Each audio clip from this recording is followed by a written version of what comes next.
going to speak for yourself, the censored edition, because the one that's off air is insane. Sponsored by the Popeyes Chicken Sandwich. I'm Marcel Swally, PG rated over here, and here's Emmanuel Acho. You want to communicate to the people? No, sir, I just want to start the show, Sal. You look amazing today. Gonna put I gotta come with it all week. Gonna put on notice. All right, let's get it started in Dallas, who has put the NFC East at least on notice, and the Cowboys started off hot last night. Did not take their foot off the gas pedal against the Eagles.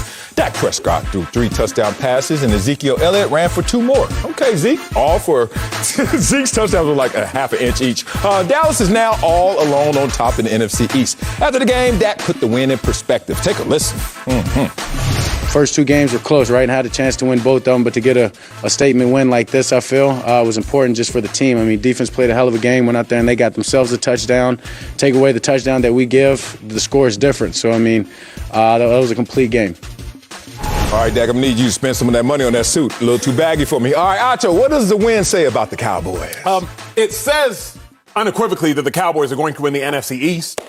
It says that the Cowboys have this division on lock, and I believe it says that there isn't a quarterback in the NFC East that can touch Dak Prescott. There we go. Right, we tried to put Jalen Hurts in a tangential conversation with Dak Prescott. Like, we didn't make him equivalent, but we said Jalen Hurts is kind of a likewise Dak Prescott. They're in completely different stratospheres as it stands on today. Now, with that being said, we also learned that the Cowboys are smart enough to put out little fires everywhere. They put them out. There was a little fire. Oh, Tony Pollard, he should be running back number 1. Jerry Jones to Mike McCarthy to Kellen Moore were smart enough to say, hey, whatever we do, let's make sure at least when we leave this game, the media cannot go back to that hole. So what we're going to do is feed Zeke as much as possible, especially against a porous defense who's without their Pro Bowl defensive end Brandon Graham tore his Achilles. Fletcher Cox gets hurt cramps during the course of the game. So let's make sure we do whatever we need to do to change the narrative. Let's make sure that we do that. I also learned that the Cowboys, yes, they're smart enough to put out little fires everywhere. Listen. I also learned that the Cowboys are capable of beating bad teams. Okay. Haven't always been the case under Dak Prescott. Cowboys fans, NFL fans, let's go through a history lesson. The end of 2019, the Cowboys needed to beat the Eagles to go to the playoffs. It was in Philadelphia. Carson Wentz had no receivers. That was that first year. Carson Wentz without any receivers. Dak Prescott, Amari Cooper, Zeke, they go to Dallas in a must-win game, and you couldn't lose that. You couldn't beat that bad team. I've learned this year that in beating the Eagles, which is a bad team, Cowboys capable of doing that. Chargers will continue to get better. But I'm not convinced that the Chargers week 2 were a very good team. I think they were an average team who's continuing to get better. They beat the Chargers. So I also learned that the Cowboys are capable of beating bad teams. So what have I learned? They're going to win the NFC East. The Cowboys will do that. The Cowboys are capable of beating bad teams. The Cowboys will do that. And the Cowboys are cognizant enough to stop these narratives before they grow into wildfire. I know that. I like this. I knew it. Because you were getting a little redundant up there. All right, here comes the but. Becky. I learned a lot more about the Eagles. On your old squad. About the Cowboys. You want to wait or you want to go? I'm going to wait till my second lap for all that. But I learned this much. Let's go. Cowboys fans, before y'all get up here tooting all y'all's horns and whatnot, just know this. Y'all be the bad team. I'm a lying team. And don't feel yourself too much because the Eagles lost more than the Cowboys won. And I'm going to show you that momentarily. Oh, okay. I knew you were going to be a party pooper. It's just in you, huh? That self-hate you got for Dallas. Where you from again? Where you from? I'm from Dallas proper. I know it ain't where you from, it's where you at, so you act in L.A. Lakers fan, right? Not a Mavericks fan. You already know. Well, both. I'm a LeBron fan. Oh, okay. I go where he goes. Oh, you go where he goes? Sir. Okay. Well, you ain't in Brentwood, and you ain't Brentwood adjacent either, so you don't go where he goes. Okay. What does this win say about the Dallas Cowboys? To me, it says the simple thing, and you mentioned the simple thing as well. They're the class of the NFC East. Yes, sir. But there's something that is deeper than just saying that at the top layer. You're the best in the NFC East. Remember what you just said. You just said the worst division in football, you're the best of the worst. Now, most people won't call that a compliment, but I will. Because if you look at the Dallas Cowboys, not only the class of this division, but they've already achieved one goal, at least in our minds, which is the first goal of any NFL team. win your division, right? Now, in their minds, they've won this division. Because look at the teams. Washington, stop. New York, come on. Philly, we just saw it. All right. How many other teams of the 8 divisions out there can even sit there and have that same mindset right now after week 3? Let's go. You go around all the divisions. There's 7 other divisions. Can't go anywhere except Buffalo looking in their division, AFC East. All right, New England, stop playing. Miami, all right, we get it. And then you could go to Tennessee probably just because the Colts and their injuries, right? Fair. And you look around everywhere, even Tampa Bay. Carolina, like, what you say? Well, every other division. So already the Dallas Cowboys have put themselves in rare air early in this season. That's a positive. What does this also say about the Dallas Cowboys? This also says that, look, being in that division is going to give us proper preparation for what we have to do later. A lot of people say you got to sharpen your knife. Well, sharpening your knife. Knives got to iron sharpens iron. All right, we got to go through hell to get to where we want to go. Not the Dallas Cowboys. They now have to go through that hell. They're going to go through a division where Dak Prescott can recover from last season's injury and whatever that did to terms of his confidence. Right now, Dak Prescott is not only a better version of himself, but also a guy who's taken total command of his team, which is starting to now be total command of this division. He is 11-1 in his last 12 games against the NFC least opponents. What does it say about the Dallas Cowboys? It says something about Ezekiel Elliott, who you want to point out and say, oh, we put out a fire. No, you didn't. Here's an analyst. Here's a reporter. Here's a host who still sees that fire. But I admit, I ain't going to get too close to it because it ain't going to burn me. Zeke and Pollard, did Zeke have 100 yards last night? No, sir. Oh, God. Did Zeke outrush Pollard? Yeah, with more carries, but what about the yards per carry? 0.1. Like, me. Point is, that's a good problem to have. Jerry Jones declared that during the week. Now we see that as a good problem to have. But what will this schedule allow the Dallas Cowboys to do? Not go through hell while they're trying to, as you say, extinguish these fires. Pollard, Zeke, everybody can eat. Look who we got. We got nothing but flesh and bones all in front of us in this division. So I'm loving the runway for a team that needs to gain its confidence, needs to gain its way, and is going to be able to do that in the NFC least. Yes, sir. Now that we have both done our obligatory praise of the Cowboys, we did. 7 minutes, Cowboys fans. We just sat there and waxed so poetically off praises. Can we be real, so? Can we? You want to go somewhere? I ain't really learned nothing about the Cowboys yesterday. Don't do that. I didn't. Okay, I gave y'all 4 minutes of such positive conjecture. I gave y'all 4 minutes of it, Cowboys fans. Now I got to give y'all 4 minutes of truth. They say truth and grace is the best way to communicate. I gave y'all grace for 4 minutes. Now you better get 4 minutes of truth. We already knew the Cowboys were the best team in the NFC East.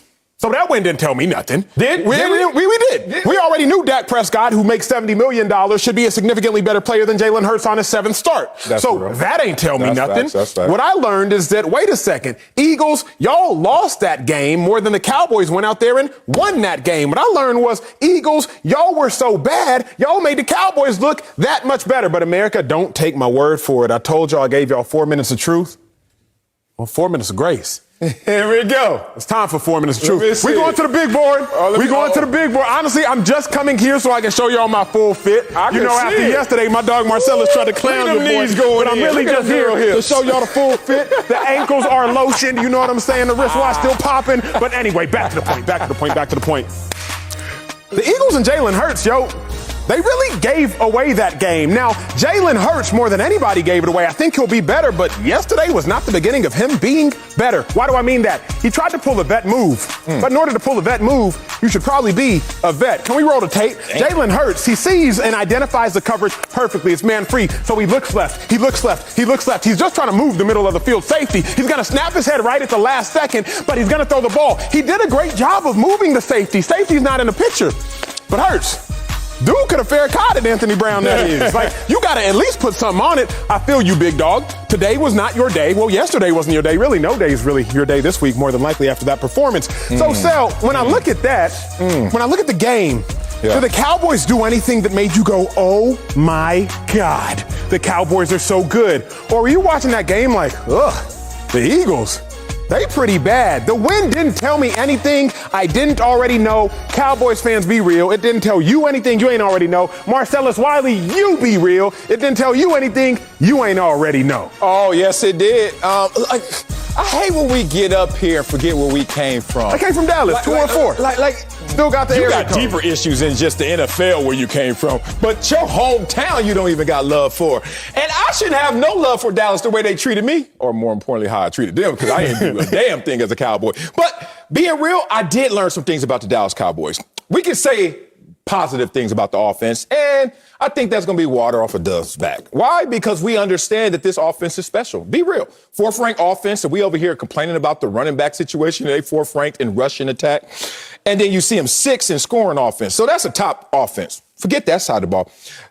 Let's be real. Did you know that the Dallas Cowboys have had at least 2 sacks in 6 of their last 7 games? Going back to last year? Interesting. At least 2 takeaways in their last 7 games? Interesting. Leads the league in takeaways and first in turnover margin? Be real. Coach always said, I don't need to see the game. You show me one stat and one stat only. I hated when they did that, but it was so accurate. It was. Show me one stat and one stat only, and I'll tell you who won 90% of the games. What is it? Turnovers. Who's number 1 in the NFL in turnover margin? The Dallas Cowboys. Bruh. Last year, we couldn't say anything positive about the defense unless you were squinting at the end of the season. There's been a carryover effect, even with the new defensive coordinator in Dan Quinn. Mike McCarthy, I wouldn't give him an A in coaching just yet, but he's doing something special to allow everyone else to start to blossom. Dak Prescott is blossoming. Zeke is looking like he's trying to return to form. Pollard is something special. You got receivers everywhere. You've had offensive line issues, and none of that has stopped you from being a top 10 offense. And now, in the most important statistic, number 1 on defense. Here's the thing. I'm going to do this for the sake of you all. I'm going to do this for the sake of television, Sel, because it's only fair to our viewers to give them both sides of the coin. Okay. It's not fair to just look at a coin and see heads. What about tails? Tails need some love, tails too. Never fails. What about the tails never fails? Coin toss, always go tails, never fails. Facts. Now, the reason the Cowboys taught me nothing in their win yesterday is because everything they did, we knew they're capable of doing. On defense? Sel, the Eagles are not a good football team. Okay. I said that before the season. We said that after their Niners loss. Okay. The Cowboys are 1-13 versus teams that made the playoffs the last 2 seasons. 1-13. Eagles ain't making the playoffs.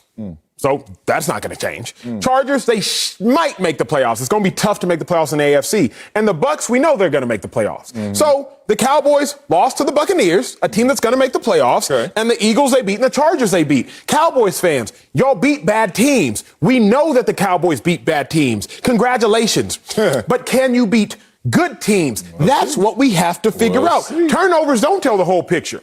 Because against the Buccaneers, a good football team, the Bucs turned the ball over 4 times. Cowboys only turned the ball over once. And why did they lose? And the Cowboys still lost the game. Because of a special team effort. Because the kicker kicked the game away. Sure, I'm not disagreeing with that. Okay. But I'm saying you said the one stat, which Marcellus Wiley, you're perfectly correct. The stat that tells the entirety of the game is a stat of turnovers. 90%. 90% of the time. Even when the Cowboys won the turnover battle excellently, you still lost the game to a playoff team.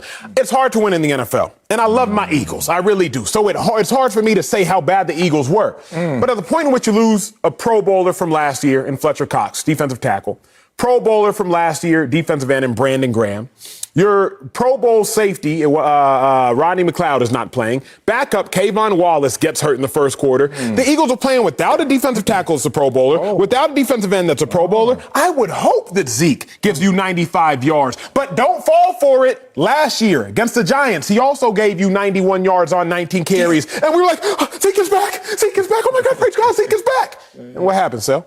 Stop telling these Cowboys fans dreams. You did it once. When? You sold them a dream before they paid you. Okay? You sold them a dream before they paid you and you underdelivered. What are your best selling delivered Cowboys fans' dreams? This is what I've been waiting for, us to really have a relationship on there, because I got some jokes loaded. And I didn't know you was going to be able to take them. But once I see you can give them, you're going to take these jokes. It's coming, bro. Beware. All right, let's be real about it. That was amazing. Myles Garrett had 4.5 sacks last week, right? But, according to Acho, he went against a bad offensive line, so those sacks don't count. You don't know how turbo boost works. You have never played the games 500, have you? Remember back in the day? No, sir. You weren't even born with 500. I wasn't. I'll be honest. 500. We had to play. Dog, I'm so old, we play card games with a joystick like this. Like we doing this with a button. What's the button for? Anyway, you play a 500, right? You got to get your turbo boost up. You know what turbo boost is? It's something that you build over the course of time, and then you use it when you need it. The Dallas Cowboys are in a division where they're going to build up their turbo boost, bro. Confidence. All that Zeke out there, 95 yards. Zeke, get 100 yards so I can say that. I'm tired of saying 95 and 91. Get 100 yards. Point being, all of these situations, the confidence is brewing. Dak trusting his leg, trusting the system, trusting the talent around him. Mike McCarthy getting into the coaching groove, right? Turbo boost on full. And then when you see them real teams, playoff time, hit that button. Coming up, our resident quarterback, Mark Sanchez, is in the building. Ooh, GQ Sanchez. Look at that. He'll help us answer who should start at quarterback for the Bears. He might say himself. But first, Jalen Hurts is putting last night's loss on his shoulders. Mark will help us tell us our level of concern for the Eagles quarterback. Next, don't speak for yourself. You got to snap the leg. Sanchez, get that. Eagles could not get it clicking last night against the Cowboys. That I didn't like. Jalen Hurts threw for over 300 yards, but he also threw 2 interceptions, including a pick 6 in the third quarter. Now, Hurts said he was the issue in the game. Then, he had an interesting perspective on the loss. Y'all take a listen. You take you a deuce, you don't sit there and look at it. You flush it and move on. We're going to flush it and move on. He did. Yo, you don't wear that unless you think you're going to win. You don't come that fresh. He was going to win. Okay, let's not go there first. First and foremost, we got to, introduce. We're joined by blah, blah, blah. Anyway, Sanchez. Joined by my dog, Mark Sanchez. Y'all know who he is. He doesn't need an introduction. Are you concerned about Jalen Hurts after the loss last night? God, I'm torn right now, and Acho hates when I'm torn because I want to do my job as a broadcaster, but before I'm a broadcaster, I'm a person. Yes, I am a human being. And the human side of me, Acho always says, is pretty heartless. I'm going to tell Jalen what he needs to hear.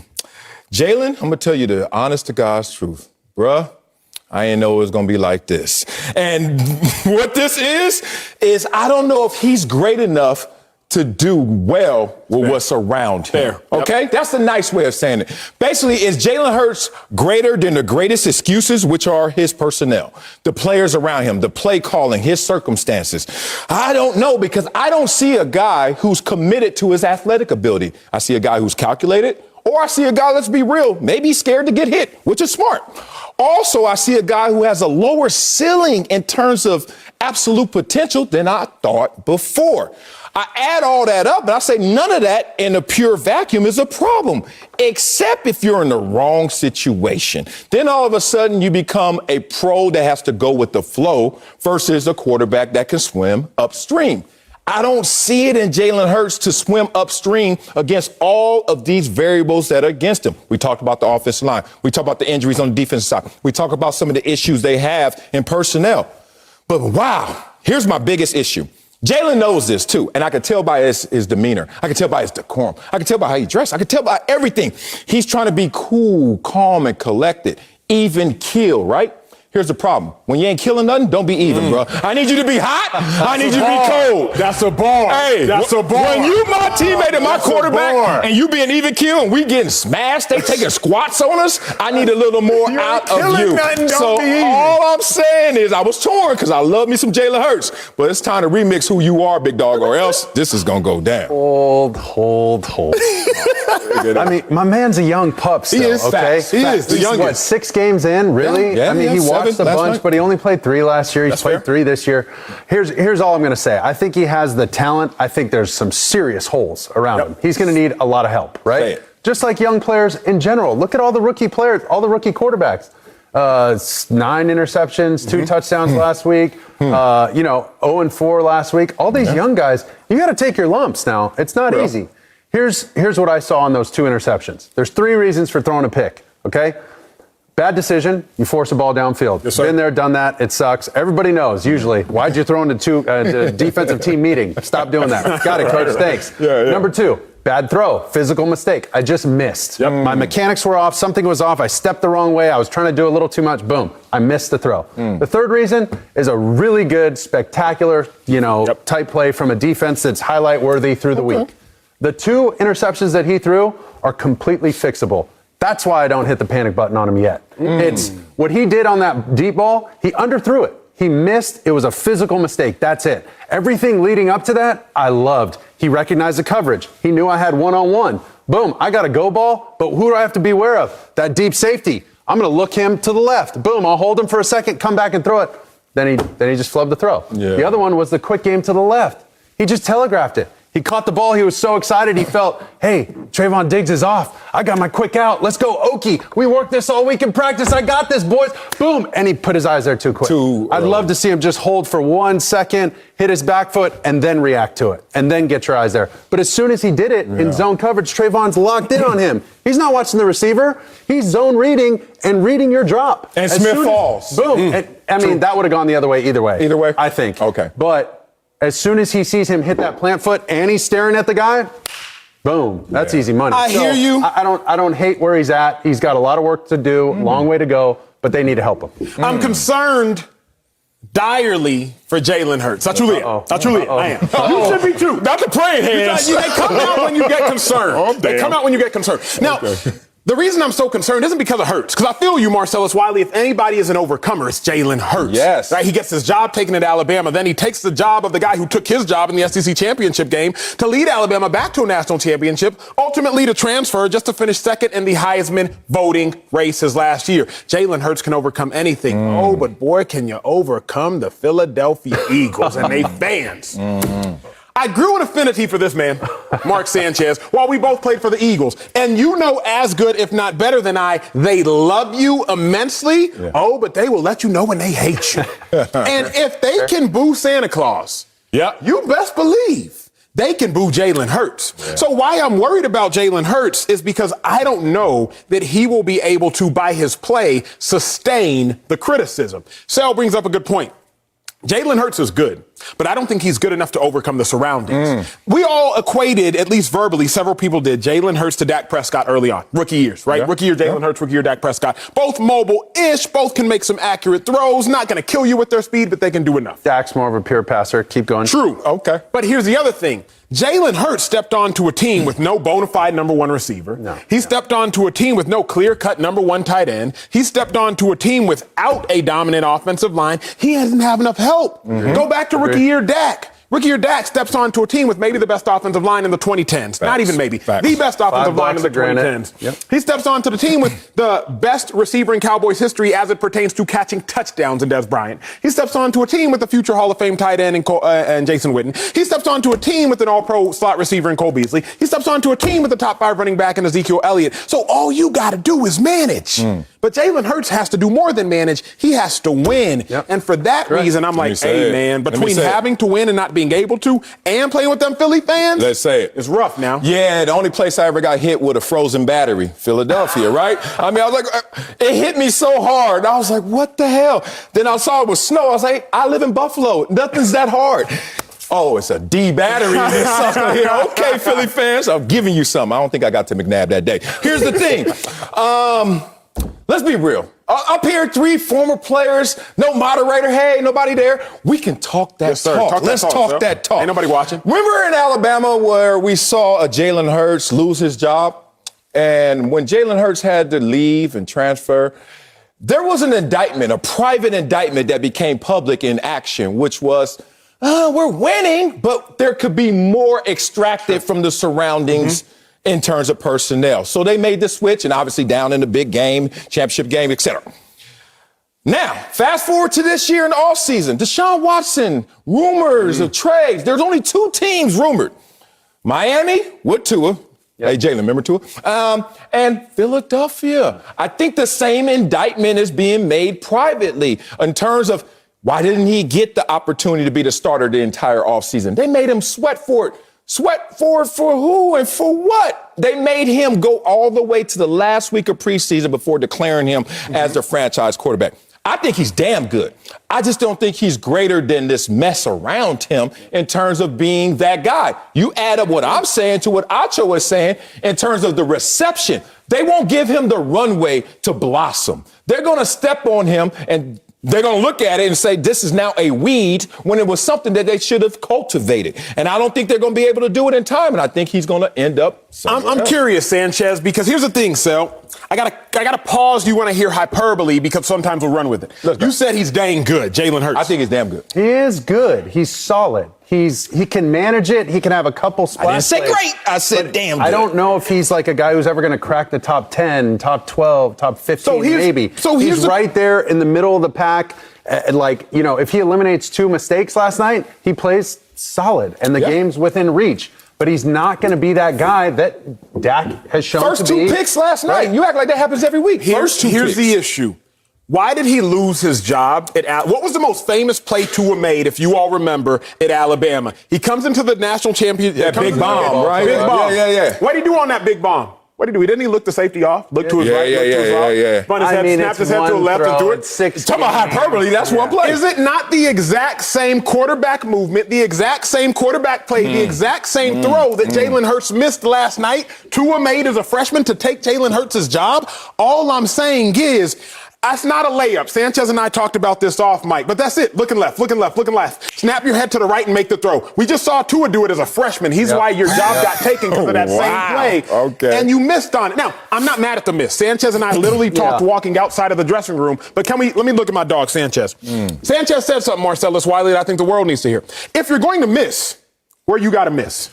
Over his shoulder long. You got to miss long and outside. You can't miss short and inside. But you will miss short and inside at times, but you shouldn't. You really should. I mean, that's like the cardinal sin unless you're going to get – that was so short that his guy couldn't even come back and like, play it wasn't defense. even a jump ball. Facts, You know what I'm saying? That was – Facts. I understand where you're going. It was an egregious miss. So the only thing I'm saying kind of in my final thought is if we have concluded that he's a top 12 to 15 quarterback, I hate putting ceilings on guys because people always put ceilings on me. But if we're just going to analytically look at it, take the emotion out of it, Jalen Hurts, we all love you. If we assume you're a top 12 to 15 quarterback, you can't win a Super Bowl with that. Well, I don't know. We got that in history. We got anomalies in history. And I don't want to condemn anybody. I don't want to say any names, Trent. I don't want to say any names. It's not sustainable. It's not sustainable. You're not going to win like 4 in a row or be in the championship You're going to get a game one-off 4 times in a row. Nick Foles. But you can make it happen. You can do it. Yeah, Jimmy G was a couple minutes late. We do not slander Nick Foles on this. I knew you were going to go there. Why is that your bestie? I mean, I'm just going to do my job. Here's the thing. You know what's so funny, Sanchez? Like, I know how you guys know each other and how you guys met.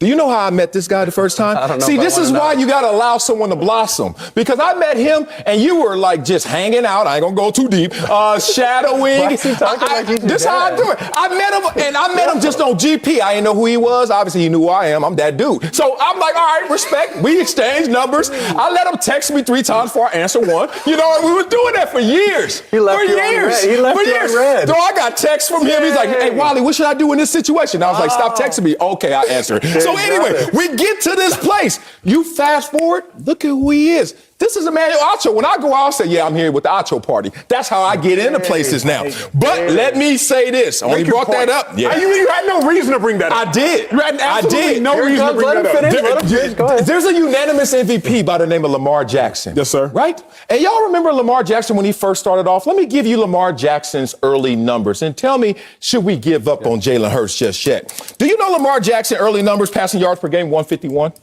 And Jalen Hurts, 282. Okay. Interesting. Touchdown interception was a 3-3 for Jackson, 6-2 for Hurts. Passer rating, 79 for Jackson, and Hurts is 80. Look at these guys. They're basically the same. And Lamar was a worse runner with the football than young Jalen Hurts. He's really in his rookie campaign, as Mark said. And I don't want to condemn him. Here's the problem. A lot of rookies get ruined in situations where there isn't grace from the fan base, where there isn't patience from the organization, and where there isn't surrounding talent. My greatest concern is Jalen Hurts going to be in cultivated ground, or is he going to be out there just left to dry? Good point. Good. Okay, that was I'm great. good with that. Shut y'all up. That was Coming a up, great way. one of these guys will be the Bears starting quarterback on Sunday. What you doing Sunday, Mark? But which one? Mark is sticking around to help us answer that. Next on Speak for Yourself. I still got the text from you, Acho, so don't get Hollywood. Bears fans were calling for it, but Justin Fields' first start Sunday was a day to forget. Rookie quarterback only completed 6 passes and was sacked 9 times in the Bears' loss to the Browns. Mark is back with us with Acho. What went wrong? I mean, what went really wrong for Justin Fields? Once again, we chose to stand up to show y'all that I was the best dressed. Sanchez was the second best dressed, and Marcellus. No lies told. Can I cash out? What time's the bank? Your IRA is up. Anyways, in all seriousness, Leave me alone. Sanchez, yesterday we were trying to debate who is at fault. Is it Matt Nagy, the coach of the Bears, putting the Bears in bad situations, putting Justin Fields in bad situations? Was it Justin Fields not being able to properly dissect his reads? Marcellus said Fields got to do more. Bucky Brooks said Matt Nagy got to do more. I said General Manager Ryan Pace. Well, look, we wanted to bring up some plays. Let Sanchez, the quarterback guru, dissect them. Yes. Can we roll the tape? I'm a guru now. Yeah, you're a guru. Only on this show. All right, this is a 3rd and long, I want to say, but it's a mirrored route. Basically, you got corner stops on each side. He's working the weak side, which I love because he's working his 2-on-2 game. Yep. He feels that safety at the very, very top of the screen, try and rob the middle so he's out of the middle game. So I just love to Does see he need to once get rid of? Oh, you love the once he sack? hits that last step, it's 1, 2, balls out. It's Ball's okay. gotta We're be looking out. at it one more time. And I got to see it go to the back. Just quickly. Okay. Cut bait, move on with your life. Stop trying to make too much happen. Just get it to the back and move on. So this one right here, this play, you say Justin Fields, he could have done a better job helping out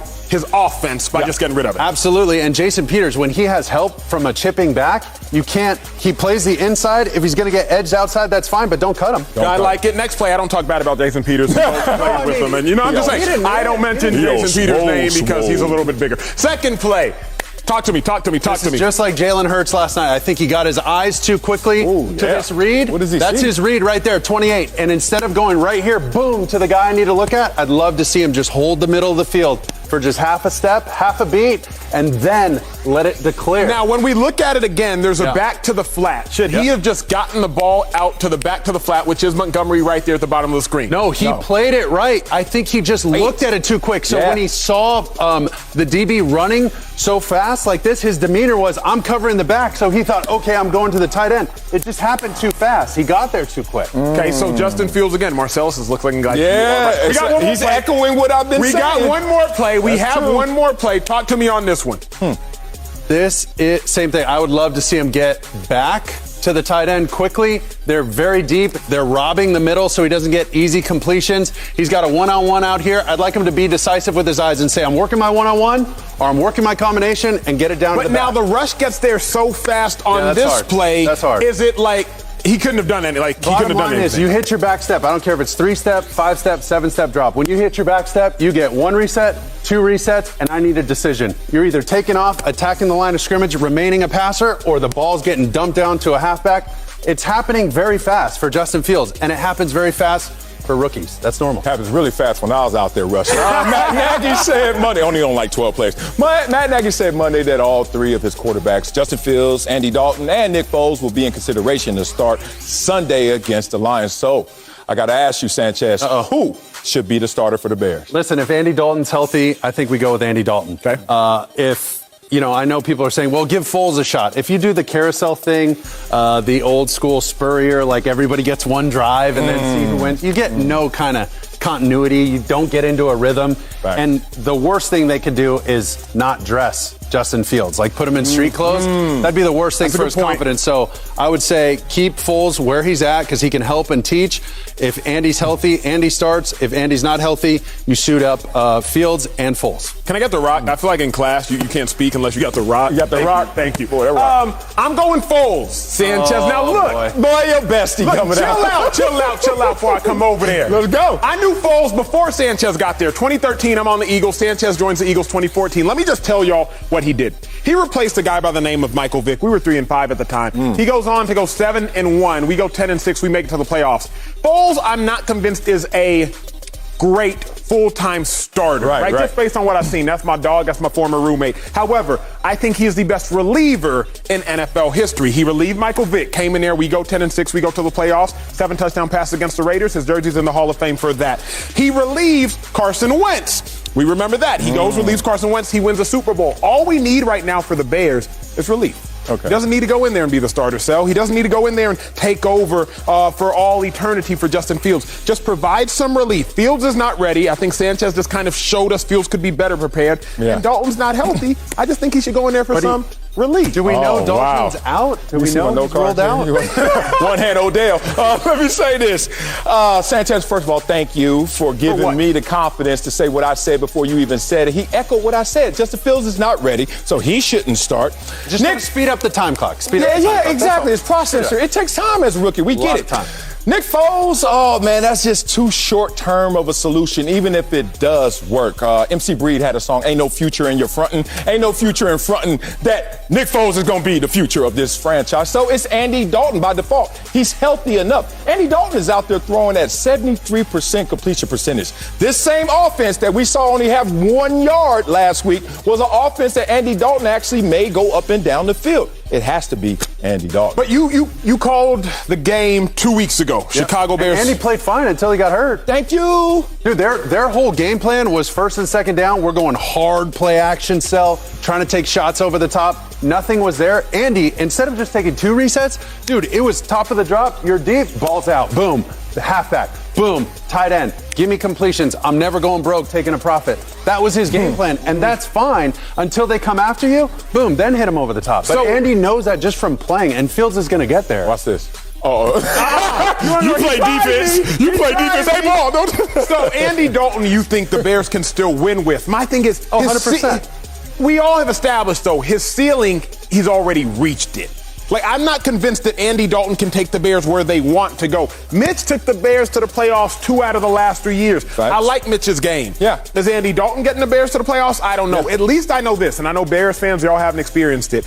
Nick Foles can get hot enough to get you where you want to go. He can get hot enough for long enough to get the Bears where they want to go. Yeah, but you got to walk, then you can run. You got to get a tricycle before a bicycle. Justin Fields not ready. Look, I have a little son. He's 6 years old. He's the fastest 6-year-old I've ever seen in my life. Let him race a 9-year-old and see what happens. He getting his butt lit up. Look, you're going against grown men with pensions if you're Justin Fields. You're just not ready. It's okay. It's not an indictment on your career or the Bears franchise to go out there with the winning hand, or at least the potential of a winning hand. You can't go out there and have one more pass yard. And the optics, too. If you put in Nick now, when Justin's healthy, then you kind of tell Justin Fields, like, hey, it's anybody but you. Yes. You know what I mean? Yes. And that's not, you got to be careful with his psyche now. Not that he's fragile, but young quarterbacks in general.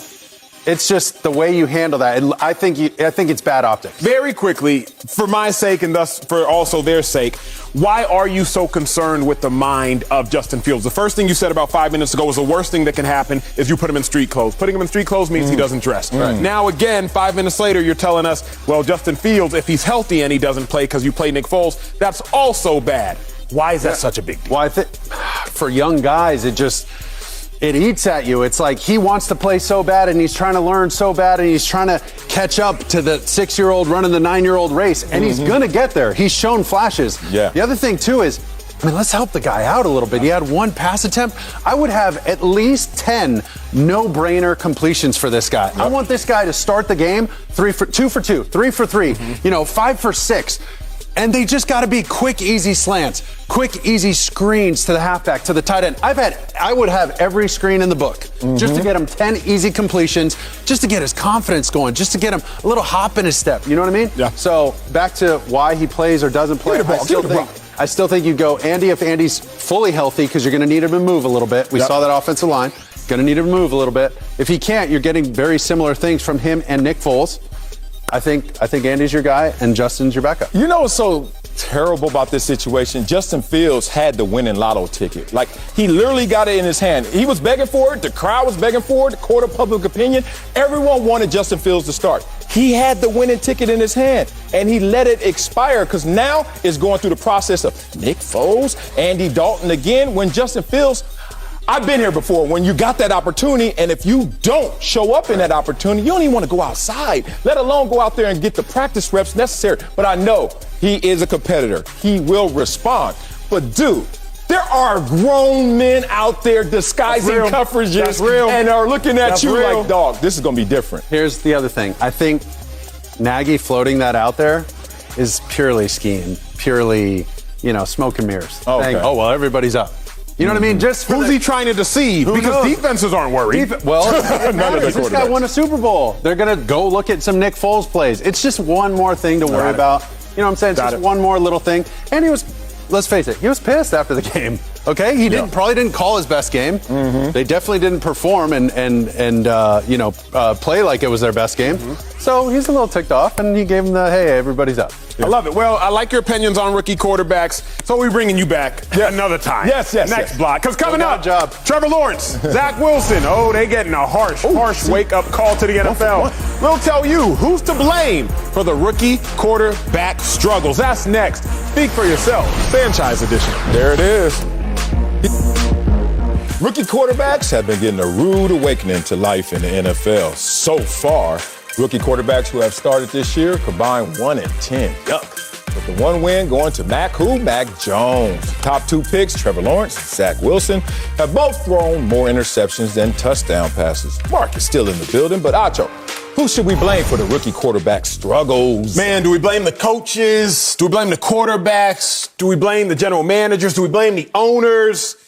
We blame the expectations. That's what we blame. We blame the expectations. Go ahead. The problem at hand is that the expectations for rookie quarterbacks are far too high.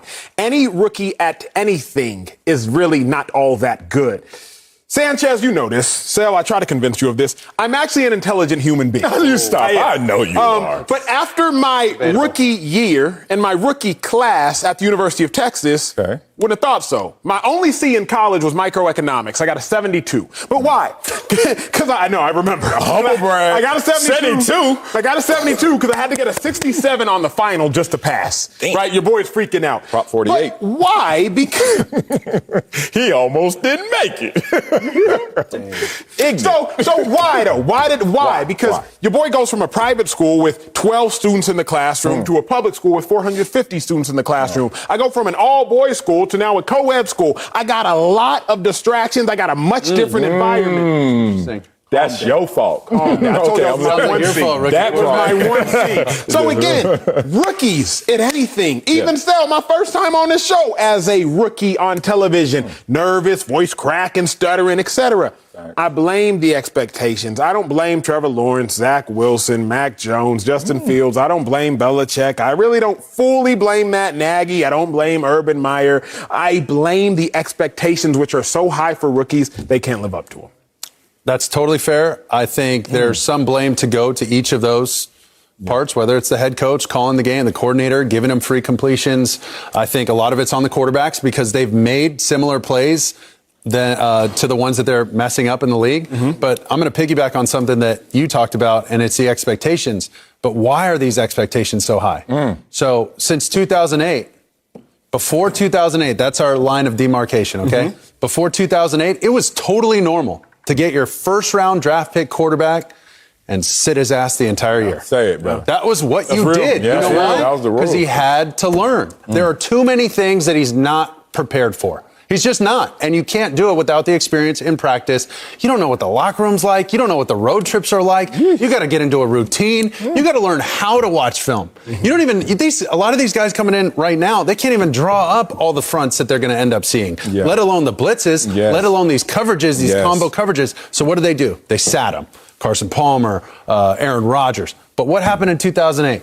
Joe Flacco, Matt Ryan busted on the scene. Where'd they go? Playoffs, rookie year. 2009, what do? Historian. Sanchez, Stafford, boom, you got to play them. That's what happened last year. This is the new move.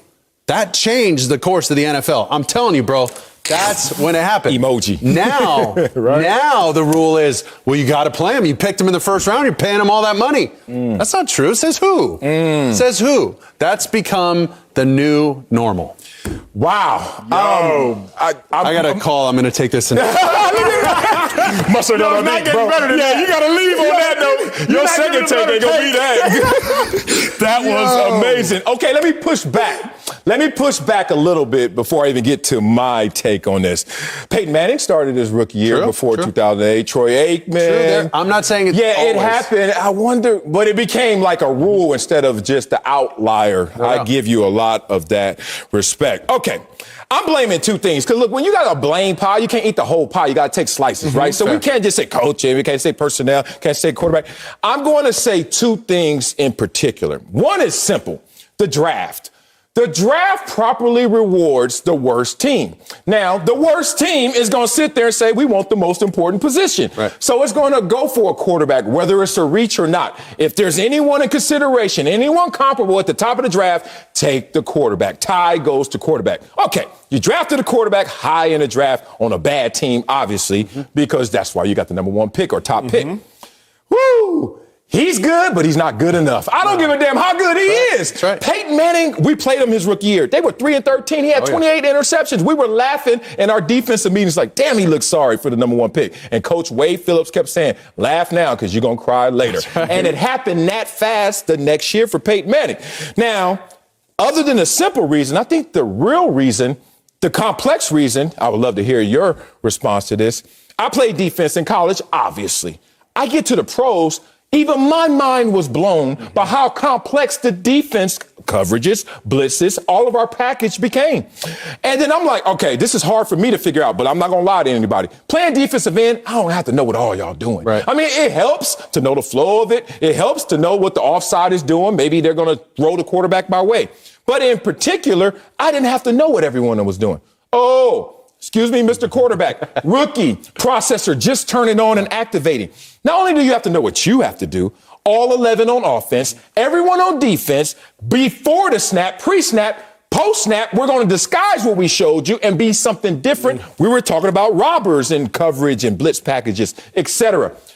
All of that, and you have 2.5 seconds to figure it out, or it's your ass. That's a problem to me. It's through rewarding the worst teams and thinking we put a Band-Aid on everything with one quarterback. And then the defenses, they're just too complex to read. I'm going to go in between and try to glue both of these takes together, which are phenomenal. First off, phenomenal. Yes. Like, real talk, like, you just made my week of television with that. I'm stealing it, and I will never credit you. But I'm telling you right now, phenomenal. Real. That's fair.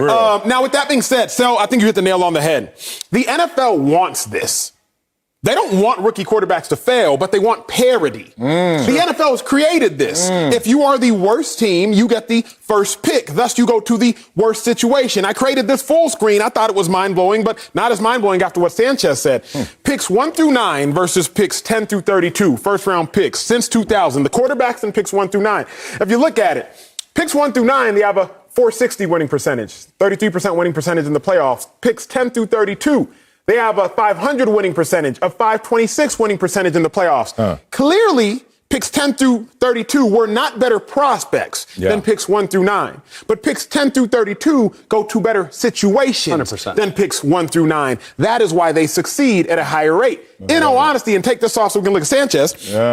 Sanchez is the only quarterback drafted from picks 1 through 9 to win a divisional game in his first 2 years. Dang. I got an asterisk for that, though. I don't care. You still get it. And so it's like there's a reason you look at Joe Burrow threw for 400 yards, but they didn't win no games. You look at Justin Herbert. He balled, but they didn't win no games. But then you look at a guy like Lamar Jackson. Instantly comes in and succeeds. You look at a guy like Patrick Mahomes. Now, obviously, they're superstars, but instantly come in and succeed. But the Mitch Trubisky's, the Daniel Jones, sure, maybe they're not as talented. Or maybe they could just never overcome the circumstance. That's a huge point that you made, but my 5th overall pick, they traded up from 15 or 16. You're 15 or 16. You know how fragile it is. Look at the Raiders this year. They're what, 2-1? 3-0. Excuse me, 3-0. And they're right there. A razor's edge to be 1-2, right? That's your old school, 8-8, 9-7. Dude, 8-8, 9-7? I mean, you're right there. We're talking maybe 3 possessions, maybe a couple field goals, a handful of plays all season that change the trajectory of where you land at the end of the season. So the team picking me is very different from the team that just picked Zach Wilson. Are you kidding me? I love that. I mean, we had a veteran locker room. We just needed a quarterback. We had a veteran locker room, veteran defense, great defensive line. Rex put our defense in the top 5. We had the number 4 all-time rushing attack at that point in the league as a rookie. We're in 3rd and 6, 3rd and 7, and we're handing off power with a running back, a fullback, 2 tight ends, and a receiver. Are you kidding me? Like, it's a different animal. It's a different animal, and that stuff plays a part. But some of these things, these guys are learning on the fly. Now it's okay. Who can catch up the fastest? Yeah. Who can figure it out? Who's going to eliminate the mechanical errors the fastest? The no-brainer. Trying to do too much, put on the Superman cape and force a ball down the field on 1st and 10 in the red zone. What are we doing, guys? There's little mistakes that they can clean up, all of them across the board, and it looks a lot better. But still, ultimate team sport, these guys need a ton of help. Yeah, let's talk about a little more of the mental makeup, because I know what you're saying in terms of that's not the headline when you go to a team that is really that close and all they need is a quarterback to be capable. That's not the headline. That's the content of the article. The headline is going to say, oh, we got a top pick. And in most situations, that comes with a bad team. Let's talk about the mental makeup, because I noticed this as a second rounder. And when I got drafted in the second round, I was disappointed. I don't know why, because I shouldn't have even been drafted. I thought going from the Ivy League, and people were telling me, oh, good luck. And then you start reading articles where you're going to go in the first round. But I was so thankful after I witnessed this. The first rounder was Antoine Smith. He was a running back. He's first day of practice. He's competing with Thurman Thomas, getting the same amount of reps as Thurman Thomas. That wasn't a problem. That made me feel a little disappointed. The good thing about it was when we left practice, they said, Antoine, come here. And he got pulled in every direction. We had to go in the room. Marcellus, here's a few helmets to sign. 10.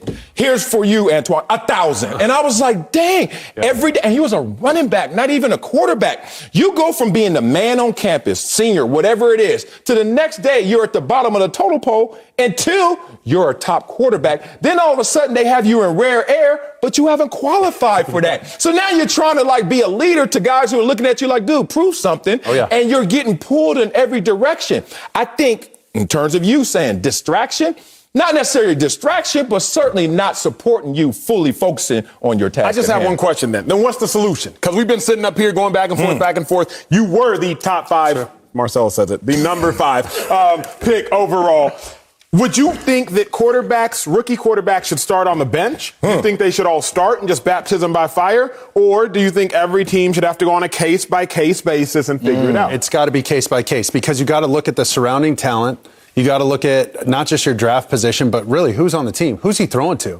Who's the coordinator? Have we drafted? Have we developed a quarterback before? Do we really know what we're doing yet? You know, you got to understand his skill set, how he's going to fit in your system. I do think it's a case-by-case scenario. But, you know, one of the most important things that Marcellus touched on, these guys are going from college, okay? You know, are you going to the, Winter Invitational with Susie? Or, how'd you do on the math test? And, man, I got a paper to write. To a locker room with grown men, and now you're 22 years old with multi-millions of dollars in your bank account, and you're expected at 22 years old to just suddenly be the face of this franchise and have the discernment and decision-making skills of a 65-year-old Supreme Court justice, overnight. And that's not realistic. So these expectations have grown and grown and grown. And it's a little unrealistic. There's a reason I got a C in microecon. Wow. Just the adjustment period. Susie at the dance? Susie at the dance, the co-ed school. I got him. I know. Boy, your parents should have put you in that all-boys school. You weren't prepared. Coming up, Russell Wilson says he's super confident his Seahawks will get on the right track. Yeah, I've been on 6th Street before. Woo. We'll tell you if he's good enough to carry his team next. You so stupid. One for that barbecue either. Playing it off. Let's head to Seattle, where the season is not off to a great start. Seahawks dropped their second straight game in a row Sunday. Now, Russell Wilson threw for nearly 300 yards, but his squad did not score a point in the second half. Russ is staying positive, though, saying, quote, I think that we are confident that we can respond in the right way, close quote. Sell. Yes, sir. Talk to me. Is Russell Wilson good enough to carry the Seahawks? Not all the way. Not to what they want, the promised land. He can get you close, get you in the neighborhood, in the vicinity, but not all the way. And Russell Wilson is a great quarterback, like top elite next level quarterback. Here's the problem, though. His recipe for success is not something they can replicate consistently enough to win a Super Bowl. What am I talking about? too much of his success comes from outside the structure of the system. The play that was called is not always the play that they're going to run because Russell Wilson thrives in broken plays. So there's just too much of a diet on broken plays. What happens? Now we're off script. We like where we're going, but that's not where we intended to go. So I know how he became this guy. I know how let Russ cook became a thing. It's because he was on a team led by rushing attacks and tremendous defenses. And then he had his early success. And then part of his ego, like everyone else has a healthy ego, especially a superstar like Russ, you start to think it's you. And you start to say, oh, let me get more of this so I can do more of me. Here's the problem. You're going fast down a one-way street. You ever ride around the neighborhood with your boy? We used to have these huffies. He's not going, hey. And it obviously pays to have home field advantage, know where you at. Your boy hit that corner, you just stop. And he's like, why you stop? Like, dog, that's a one-way. You coming back. I know where you going. You ain't going far. You coming back. That's the Seattle Seahawks. We've seen it time and time again. This is not a hot take. This is a real take. Russell Wilson is 3-6 in his last 9 playoff games with the Seahawks, averaging 21 points a game. Has gone one and done in 2 of his last 3 playoff appearances. No matter what he's cooking, no matter how he's trying to approach the kitchen, it's too off script for them to go out there and replicate that success all the way to a Super Bowl. Okay, if you say all the way to a Super Bowl, fair. I think Russell Wilson is good enough to carry the Seahawks. The reason I think he is, because he's shown us he's always been able to. Going on his 10th year now, him and I were the same draft class. Okay. He's only missed the playoffs 1 time.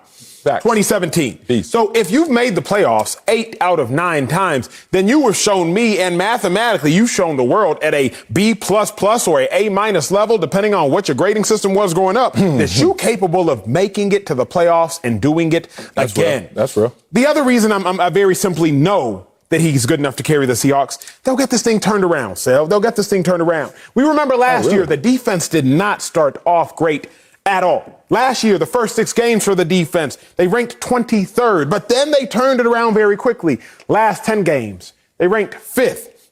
They were last in total defense. They finished 6th in total defense. Russell Wilson has seen this story before. Seahawks, y'all have seen this story before. 12th man seen this story before. NFL fans seen this story before. Me and Marcellus Wiley have seen the story before. The Seahawks defense starts off bad. They pick it up towards the end. Russell Wilson, he ain't even been blazing that hot. We know he still has more in the tank, but furthermore, some dudes just know how to win. Some dudes just know how to run the race properly, good enough to put their team or themselves on the podium at the end. I think that's Russell Wilson. Interesting, Acho. You said that they will turn this around. The defense turned it around last year, and the offense let them down last year when it mattered most. Second half of the season, what happened to Russell Wilson? What happened to this offense? It went away. From week 10 through the end of 2020 season, Wilson ranked in the bottom half of the league in passing yards per game, 25th to be nice, and passer rating, 18th to be nice. For a guy who's still looking for his first MVP vote, that's not how you finish this season. Let's talk about this, Acho. You can't give him credit like you want to give him credit for just making the playoffs. Why? Because last time I checked, Nipsey, rest in peace, 43.75. I didn't even have to do that, but 75 is my number. 43% of the league makes the playoffs. Wait a minute. Now, if you go into a class, it's like, all right, I got a 43 on my paper. You back at Texas freshman year, right? In that one class, microeconomics. I remember. Your parents. Here's the thing. 43% of the league makes the playoffs. Just about half. Okay. Yay. But what are you going to do with those opportunities? And of late, with Russell Wilson leading the charge, it's not been enough. Let's be real. Once they paid Russell Wilson the most money in the league, and then that turned into just the most money on the Seahawks, but still top 5 in the league, you know what happened? They didn't have the proper resources to spread around. So then it became more important, the onus on you, Russell Wilson, to really cook. I mean, perfect Michelin-style meals, right? Let's just be real about it. In the playoffs, we haven't seen that. And when it matters most, when they were jockeying to win a division, when they were jockeying for playoff seeding, they started to erode, especially offensively. They think that they've corrected their errors with a new offensive coordinator. This year, so far, 2 games, they've lost double-digit leads. That happens 2 ways. The defense, hey, we can't stop them scoring. And the offense, they stop scoring. And that's what happened in the second half of the last game. We did not see them come out and score another point. Therefore, they lose another game. See, so I don't think it's that complex, man. I think the Seahawks are just the NFC version of the Chiefs. They're a really good team. They've lost some close games. They've lost some bad losses. Seahawks lost in overtime against the Tennessee Titans, remember? Yeah. The Tennessee Titans were very upset because they had an ugly loss week 1. Okay. But the Seahawks are sitting at 1-2. I'm still confident in them. But remember, we just talked about this, y'all. Okay. The NFL wants this. The NFL's goal is parity, but Russell Wilson, like Patrick Mahomes, will rise beyond it. The Seahawks are one of 4 division winners from last season that are 1-2 now. Chiefs, 1-2. Steelers, 1-2. Yeah. Washington football team, 1-2. So it's not as though this is rare. The Seahawks have to play the number 1 overall teams from the other divisions based upon finishing number 1 overall last year. So I'm not freaking out, just like I'm not freaking out about the Chiefs. Ultimately, the Seahawks, to me, are still better than the Arizona Cardinals as long as Russell Wilson is a quarterback and Pete Carroll is the head coach and Cliff Kingsbury is the head coach and Kyler Murray is the quarterback. Russ is better than Kyler right now and Pete Carroll is better than Cliff Kingsbury. So I still think when the dust settles, the Seahawks will rise above the Arizona Cardinals. If you rise above the Arizona Cardinals, I still think you will find yourself in the playoffs. The Cardinals will as well. I've always said that, but I think the Seahawks will find themselves in the playoffs. That's a take that you like because you said it, about a team that you like because you meant it. And I don't know what the hell you're talking about. Let's go back to the locker room. And I don't hear this enough in the media. I used to hear it in the locker room all the time. Loss column. Like, I used to hear loss column all the time. I used to say the record, and coach was like, no. We only 2 back in the loss column. And I'm like, oh, that's a little different. Look at this. There's a 1-2 team and a 3-0 team.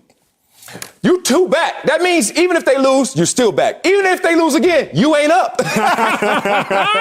Whoa, they are behind, dog. All I'm going to say to you is this. Your defense is last. Total defense. Seattle Seahawks. The defense is last? What's next? They don't have a 12th man? Like, this is just insanity. And then Russ is out there doing something, but it's not full of blaze cooking. So you add those 2 things up, 22nd in takeaways, which is the cheap, easy money that you get from another team getting the ball back. I just don't see the formula for success in what looks like maybe the toughest division in the NFL. Coming up, Dak says he's playing the best he's ever played. Yeah, we agree. We'll tell you if he's exceeded expectations next on Speak for Yourself. AFC West mad at me right now for saying Saturday. Huge Big Ten battle as Michigan takes on Wisconsin. Ooh, all starts at 10 Eastern with the Big Noon kickoff crew live in Madison. Then it's the Big Noon Saturday game of the week. Michigan, Wisconsin, only on Fox. I'm hyped.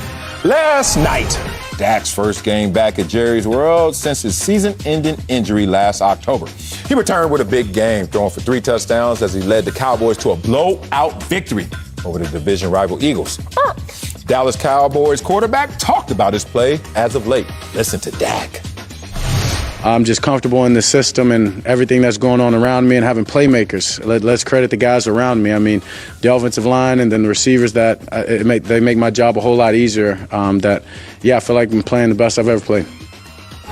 Nacho, has Dak Prescott exceeded expectations? The first question, everybody, please ask yourself, because this is a serious topic, and I don't feel like getting unnecessary hate. I get so much hate. Let my hate be necessary. Yes, especially this. Damn, I didn't know that.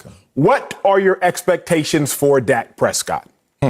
Mine are top 5, but I'll be lenient and say top 7. Is that fair? Be a top 7 quarterback. Sure. I believe that's a fair expectation. I believe, and hopefully for y'all, that's a fair expectation. Dak Prescott being a top 7 quarterback. So if our expectations for a $75 million man who's a top 7 quarterback are to be top 7, then I'll ask you by the end of this, has he exceeded your expectations? Full screen, please. Because as I look at Dak Prescott and where he ranks, completions, he's tied for 5th. Okay, he's doing a great job. He's still meeting our top 7 barometer. Passing yards, he's 8th. Passer rating, rather, he's 8th. Passing yards, he's 10th. Passing touchdowns, he's tied for 10th. So if our expectations for Dak Prescott are to be top 5 or at worst top 7, you're a $70 million man. I don't think that's too much to ask. Yeah.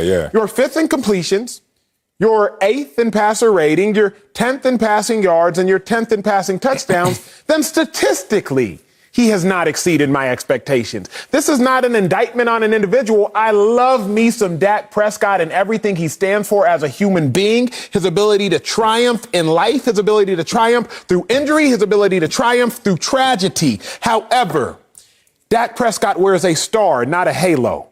And so can we respect and respond to him accordingly? Woo, boy, you in your politician bag right now because you are cooking them words. We call that elastic language. That means I stretch it. Top 5, stretch. Top 7. How about top 10? All of a sudden, that full screen goes away. Sure. Top 10. Correct. And you know why? Correct. He deserves a top 10. Correct. You know why? Because let's go to our favorite sport, track and field. Go there. If we keep waiting this long of the show to get to track and field, the show is Shame whack. on us. Shame on us. Shame on us. Oh, when you come back from injury, I don't remember I chose track career because I wasn't in Texas and I never saw you at nationals or internationals where I was running, when I saw the fastest kids. You remember Wings? Remember the Wings Track Club, Dallas, Texas? Yeah, they used to smoke you. Here's my point. When I was at these international classics, every now and then it'd be a kid from another city, another region that I heard about. And then I was like, oh, why isn't he looking exactly like he used to look, at least in reputation? There's like, oh, no, he's coming off an injury. These are tune-up races. Dak Prescott coming off an injury. In our favorite sport, we respect it. We give you a little runway when it's a tune-up race. But Dak Prescott's doing one better than that. Oh, has he exceeded expectations? Hell yeah. First expectation is Dak. Come back healthy. And stay healthy. Don't go to the blue tent every damn series. We don't want to see you over there. We haven't seen him over there. Okay. Expectation after that. Let's not get greedy. But can you come back and be who you used to be? Oh my God. Dak, you're not only who you used to be, but now we're going to get greedy. You're better than what you were.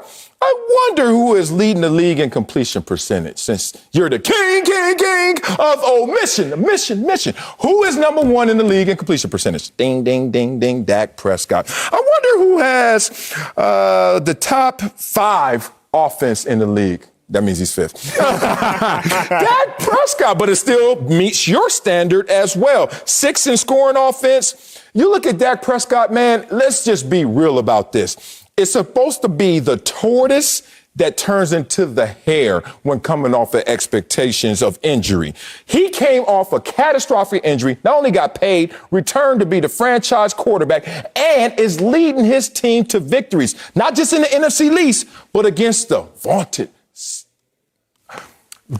hella good L.A. Chargers. My point is Dak Prescott's came back and got us greedy in terms of expectations because he's met all of them to this point. So here's the disconnect, because so many people try to make this a bigger deal than it is. This question and conversation is actually very simple. It doesn't need to be combative. It doesn't need to be anything. We have different expectations. Really? Your expectation for Dak Prescott, and I was taking notes while you were writing to make sure that I did not miss, was to come back healthy.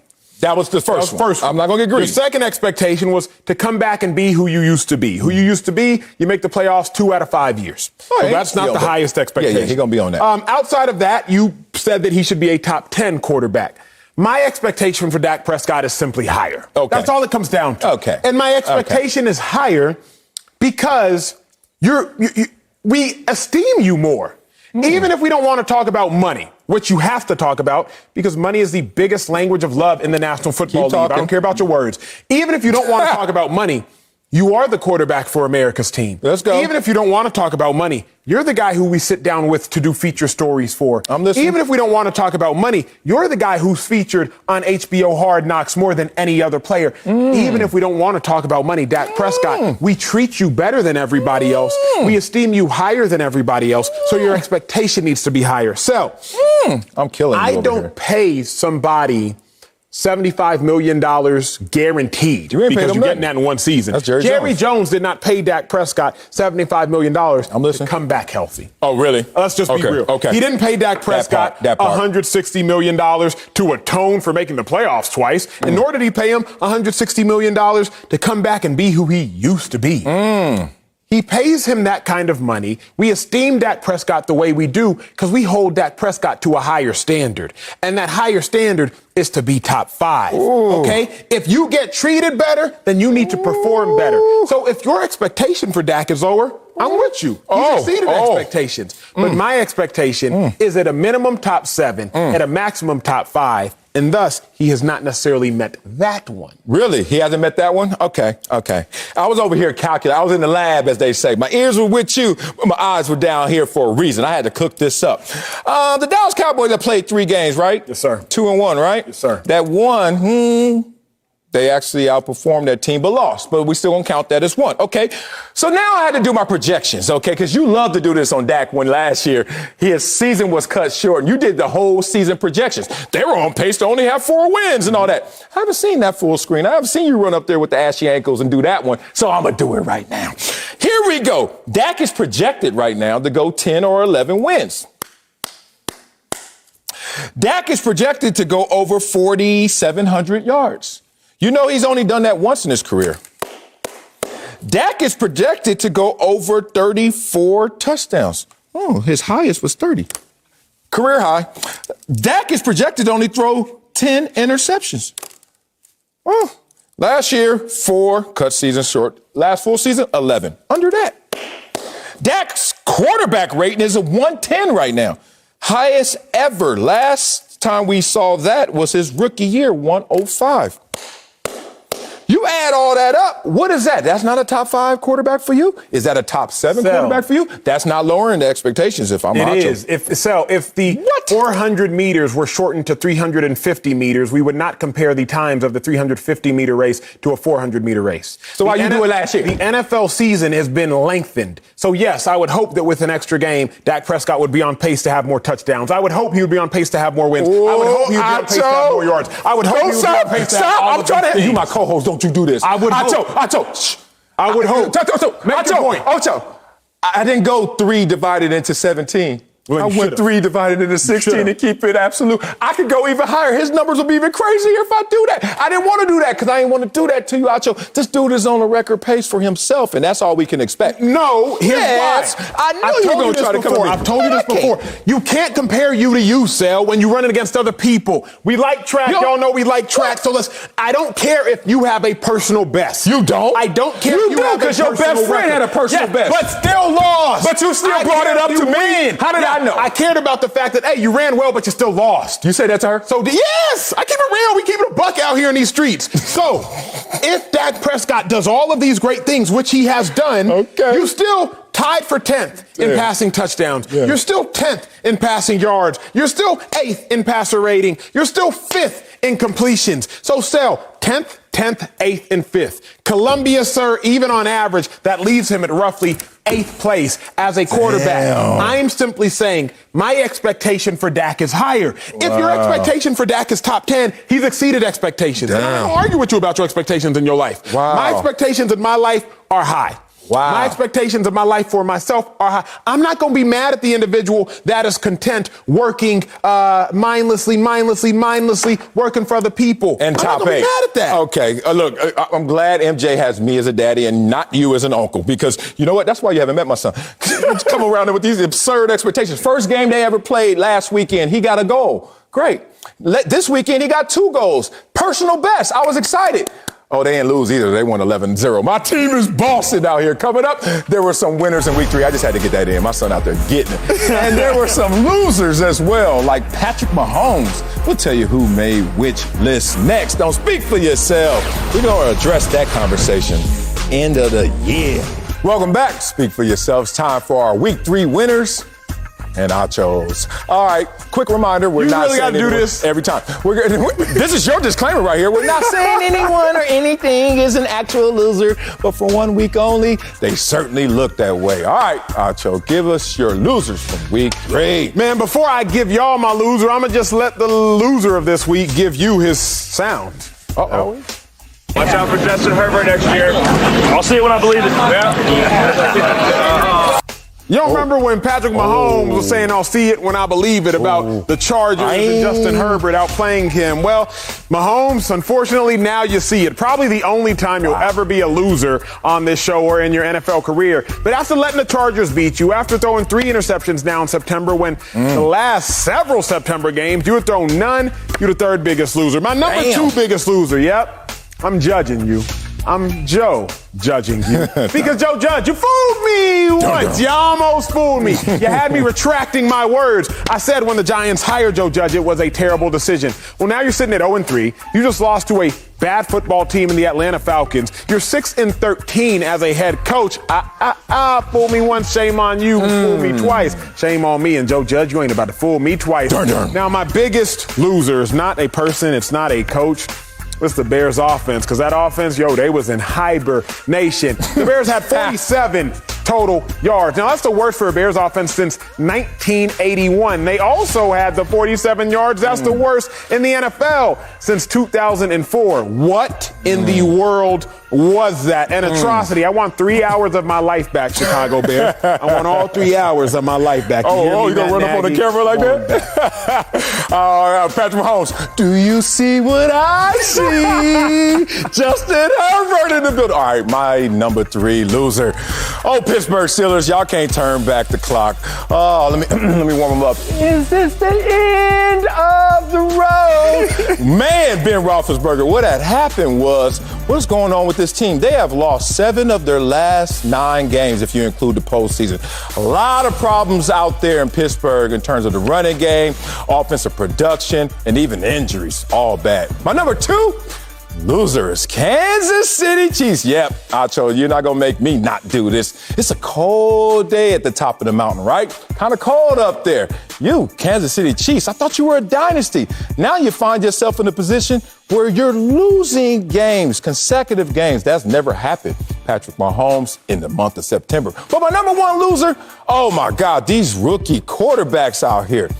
What did E40 say about y'all? Y'all dusted and disgusted. Okay, here's the problem with these rookie quarterbacks. I'm not going to blame y'all. I'm going to blame your circumstances. I'm actually going to say you're a product of your environment. And a lot of you guys are in some bad environments, but you need to get this stuff fixed. All right, Acho, let's get on the sunny side of things. Let's get to our week 3 winners. Who you got? A little happier on this side for the winners, for the winners. How about Matthew Stafford? LA. The Buck Hunter, because boy, he knocked off Tom Brady and them Bucks. Matthew Stafford, second in the league in touchdown passes, second in the league in passer rating, second in the league in passing yards per attempt. Matthew Stafford came to LA for this. For what? Boy, he's seeing it. I don't know. He ain't coming here to see you cripple. He out here walking, too. My second. What's wrong with you, sir? Hey, Matthew Stafford did that, too. You didn't see him after turn up? He did turn up. My second biggest winner. How about Captain Kirk Cousins? Yes! Put respect on his name, Kirk Cousins. I do, in fact, salute you, sir. You have 8 passing touchdowns this season. One of only 4 quarterbacks with 8 passing touchdowns. The only quarterback without an interception with those 8 or more passing touchdowns. Kirk Cousins, I also acknowledge that if your kicker wouldn't have missed a 37-yard field goal, you would have won a game. I acknowledge if Dalvin Cook wouldn't have fumbled, you would be sitting at 3-0 right now. I acknowledge that you should be in the thick of the MVP race. Kirk Cousins, get your respect, and you got it here from me. My biggest winner, though. I see it. My biggest winner. Do it, bro. Yeah. Put the hand up. Yes, you a real kicker. How about Justin Tucker, baby? So Justin good. Tucker, I've already said it. Yes. You in the Hall of Fame already in my book. Justin Tucker, you made the longest kick in NFL history, 66 yards. It also just so happened to be a walk-off 66-yard field goal. Justin Tucker, you also have a 70% field goal percentage from 50+. Justin Tucker, big dog. I remember when we was at Texas 2008, we came in freshman year together. We were throwing up the horns, and now look at you, still kicking, and I'm working with him. Oh, damn. Anyway, Justin Tucker, you my biggest winner, big dog. All right. Life comes at you fast, Acho. I'm sorry you're stuck here with me. All right, my number 3 winner is Myles Garrett. As Coach Kevin Stefanski says, he is our best player. See, I'm not here with Acho just because I fell off. It's because guys like that came on the scene. Myles Garrett, you ever see Myles Garrett? Yo. Man, that's a whole different mammo out there. Myles Garrett, you're a beast. You're my number 3. Number 2 winner, my Dallas Cowboys. It feels good to play for 4 different teams. You can say my 4 different times. The Dallas Cowboys had a mojo moment, baby. Yeah. Know that? Austin Power? Anybody? Hard Knocks? Oh, it was corny then. It was corny now. God. All right, my number 1 winner, though. LA Rams, that no ceilings. Where you at, Wayne? Lil Wayne said he coming on the show. Acho, Wayne, hit him with that no ceilings. No ceilings, baby. No ceilings to the Rams right now. That includes the stadium they play in, Charger Stadium. There's no ceilings there as well. All right, that do it for our Week 3 winners and losers. I'm about to beat up on Acho because he's talking that trash. Congrats to all you winners out there. Better luck next time for all the losers. Coming up, take off the camera. Let's go to war. Coming up, Ben Simmons does not want to play with Joel Embiid. Really? We have a lot to say about all the drama in Philly. Next, and speak for yourself. Yeah, why he beefing? Oh, that's cool. The Ben Simmons saga continues in Philly. Recently, he told Sixers teammates to not fly out to L.A. to talk to him, and that he did not want to play in front of Sixers fans, according to reports. Now, the latest update says the 3-time All-Star is done playing with Joel Embiid. Report added, it's not personal, but, quote, Embiid's style isn't conducive to the way he needs to play. Acho, is it fair to criticize Ben Simmons for how he is handling this situation? Not at all. I think Ben Simmons is handling the situation perfectly. Especially based on this day and age. So, if I lived in a household where my brother didn't like me, if I lived in a household where my father didn't like me, if I lived in a community where my extended family did not like me, then you cannot fault me for not wanting to speak to them and for moving out of the house. Ben Simmons plays on a team where his basketball brother, Joel Embiid, clearly does not like him and has verbalized it. Ben Simmons plays on a team where his basketball parent, Doc Rivers, has verbalized that he might not be capable of leading them very far and thus does not like him. Ben Simmons plays in a community in Philadelphia where Sixers fans are tired of him and the way that he plays basketball. Not slighting Sixers fans for how they feel. I understand their feelings are merited based upon Ben Simmons' play at times. However, if you play on a team where your brother don't like you, you play on a team where your basketball pops don't like you, you play in a stadium where your extended family, the fans don't like you, at least verbally they don't, then get up out of there. And that is what Ben Simmons is trying to do. I love the way he's handling the situation. I know fans don't, stand in there and take it. For what? I love how he's handling it. Acho. Oh, this one is an interesting one. Play with me a little semantics, a little wordplay here.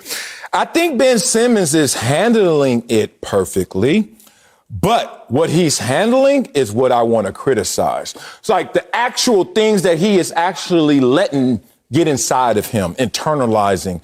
That's my issue. Now, his public display, which doesn't look like much of a public display, is just sources saying, is, to your point, being handled perfectly. But damn, Ben, take some criticism, bro. All I'm asking you to do is to take a little criticism with all that greatness and all that money they throwing your way. All I want Ben Simmons to understand is what people are dancing around you and saying is basically, man, you can't shoot. And that's the only thing holding you back. But you want to take it to different places. Joel Embiid, I'm not sure if he hates you or not. He's going on record showing some love for you, but I'm sure there are other accounts that show he doesn't. Doc Rivers has been misconstrued, mischaracterized in terms of his support for Ben Simmons. Doc Rivers went to bat for Ben Simmons during the season. And after the season, that press conference everyone's talking about, he's like, I don't want to talk about that. And everyone took that as he didn't support Ben Simmons. And the Philly fans, you can't use that as ammunition. They don't like anybody. Be real about this. Destiny Child, Santa Claus, all got booed out there, as well as many great players, as you know, has gone through it with the Philadelphia fans. Let's talk about what Ben Simmons is. Ben Simmons is an amazing player that just has a wart or two on his resume, a wart or two in terms of his game. And the purists warned us of this. The historians warned us of this. They said Joel Embiid and Ben Simmons won't work because of one word, spacing. Ben Simmons is great around the rim. Joel Embiid is 7 feet and needs to be around the rim. And you know what happened? Joel Embiid said, all right, I'm going to work on my game, work on my three-point shot. Next thing you know, the 7-footers out there at the three-point line, while Ben Simmons, the facilitator, distributor, playmaker, wants to still hang around the rim and sometimes not take shots. This was just something that was simple, that got exaggerated because I think really Ben Simmons didn't want to take the criticism. Go outside, learn to shoot. No, Sel. I disagree on this one, big dog. Here's why. Ben Simmons is in a toxic relationship with the Sixers. One of those verbally, emotionally abusive relationships. Man, I still love you. I still love you. Come back. We can work this out. But I hate you. You can't take no criticism. What if he doesn't want to take criticism anymore? Doc Rivers didn't say he can't answer the question. He didn't say he doesn't want to answer the question. He said, I don't know the answer to that right now. And the question was, can Ben Simmons be the point guard of a championship team? Yes. If Doc would have said, I don't want to answer that, that's different than I don't know the answer to that. They just asked, can your point guard, your 3-time All-Star, 5th in triple-double since he got into the league point guard, be the point guard of a championship team? And you said, I don't know the answer to that. Huh? Well, no answer is an answer. Just like when you text them and no response, that is a response. So Ben Simmons has already gotten, Ben Simmons, you took me back with that one. Nah, girl. Ben Simmons has already taken enough emotional emotional abuse. If you shoot a J and actually make it, it will be no more abuse. Like, dude, he's 3-time All-Star, 2-time All-Defense, 1-time All-NBA, steals leader. Like, dog, there's nowhere you can poke except here. And I know there are no perfect players and no perfect human beings. But damn, can it translate? Because it's messing with our flow. It's messing with our spacing. I just really think this is getting exaggerated. I do like your points. Doc Rivers didn't handle that perfectly. As much as I think that he was misconstrued, I also know he could have extinguished a fire that was never set ablaze if he had just simply said, I support him. But the reason he didn't is because he has no evidence to say he does believe Ben Simmons can lead them to a championship. Have they won a championship? No. Is Ben Simmons getting better in the ways that he needs to get better? No. So what is Doc Rivers? It's so crazy. We got 2 minutes. All right, good. In this world, when you tell somebody what they really need to know, the pure, uncut dope about themselves, if they don't want to hear it, they claim abuse, emotional issues. And if they do want to hear it, they actually work on it and get better in the one thing that their friend actually brought to them. Why is Ben Simmons taking criticism of his jump shot so hard? He's the one shooting them and seeing the bricks. He knows that criticism is coming. Why take it so hard? I think, let's be real. We got time. We got a minute. There's a time and place, time and space. Oh, good point. So it's one thing if you came on air and were like, Acho, I hate the way you dress. I hate the way you talk. I hate the way you look. I hate everything about how you present yourself on air. Yesterday's show. Yes. It's another thing if in the dressing room you come, hey, big dog, sometimes it would help if you didn't yell to start your take and you just came in a little bit cooler. Man, sometimes it would help if, the lapel pin with the vest, just, you know what I mean? Like, hey, big dog, let's handle that privately. Don't come on the podium, Joel Embiid, and say, I thought the turning point was just we had an open shot and we made one free throw and we missed the other and they came down and scored. Don't come down and publicly embarrass me. You're a married man. You know far more about commitment than I do. Lord but a team sports is a commitment. And I would assume if you were to publicly embarrass your spouse or if she were to publicly embarrass you, that would go over much worse than if y'all at home were to do it in private. Yes, man. First of all, you got receipts over there. I'm going to stop messing with you on this Ben Simmons topic. Okay, I'm wrong. Second of all, I read in this book, and I didn't believe it until I tried it. They said, one, what everyone knows, don't ever clown your spouse in public. They just don't do that. But two, they said, compliment them in public and watch how it will be tenfold in terms of the love you'll get back. So I started to do that. I started to give my wife compliments around her home. It's a PG show. Oh, PG show? Oh, yeah. I let everybody know. She good. She cool. She fresh. Right? And then she starts showing me even more love at home. It works. Then I just start lying and I get no love. Like she cooks. She don't cook. Coming up, LeBron claims he thought about playing in the NFL. That's why I lost all this weight, y'all. Mama ain't cooking. We'll tell you if he's keeping it 100 or only keeping it 99. That's next. Don't speak for yourself. Man, y'all know what it is. Y'all know what it is. On this show, we keep it 100. 100. And others only keep it 99. So each day, we got to get to the bottom of who's really telling the truth. Case in point, last night, LeBron, King James, talked about getting offers from the Cowboys and Seahawks to play during the 2011 lockout NBA season. LeBron talked about what could have been. Y'all take a listen. Jerry Jones offered me a contract. Also, Pete Carroll did as well in Seattle. It definitely got my blood flowing again, got my mind racing again, thinking about the game of football, being out there on Sundays. I definitely thought about it. I still got the jersey, too, that Jerry and Pete Carroll sent me from 2011. So, Sal, is Bron keeping it 100 or keeping it 99? LeBron keeping it 100. Everybody got a plan till they get hit. Everybody love football till they get out there and they're like, damn, across the middle is real. So I think he was offered those opportunities. I think LeBron was really contemplating it, especially when he talked about in the lockout time. And he got the skills, like 6'8", 260, that can move like that. Oh, he would have made the team. But would he have made that catch over at the middle, third, and long? That's the conversation. C-Cell, I think he keeping it 99. Here's why. I do think Jerry Jones made an offer. I'm sure Pete Carroll made an offer, but y'all got to listen closely. What? LeBron said, I thought about it. I definitely thought about it. There is no point in time that LeBron James thought about putting on a helmet and shoulder pads and playing in the National Football League, not after he was making a million and millions of dollars. Why not? It's still going out there. It's an athletic endeavor. And look, he didn't even play college football. Look at that black privilege right there. They say, look, good Lord, Rob. That's it for us. We'll see you tomorrow. Damn, bro. Changing the world.